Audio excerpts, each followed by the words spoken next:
తల్లిదండ్రులు, భార్య, తనయులాప్తులు, బావమరుదులన్నలు, మేనమామగారు, ఘనముగా బంధువుల్ కలిగినప్పటికైన తాను తర్లగవెంట తగిలిరారు.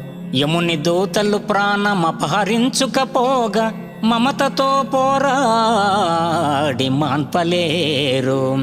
బలగమందరు దుఃఖపడుట మాత్రమే కాని ఇంచుక ఆయుష్యమియ్యలేరు.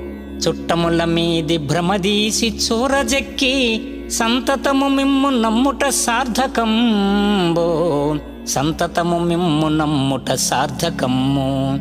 భూషణ వికాస శ్రీధర్మపుర నివాస, దుష్ట సంహార నరసింహ దురిత దూర. భూషణ వికాస తేజో విలాస, నిన్ను నమ్ముకొనుటయే నరజన్మకు సార్థకత.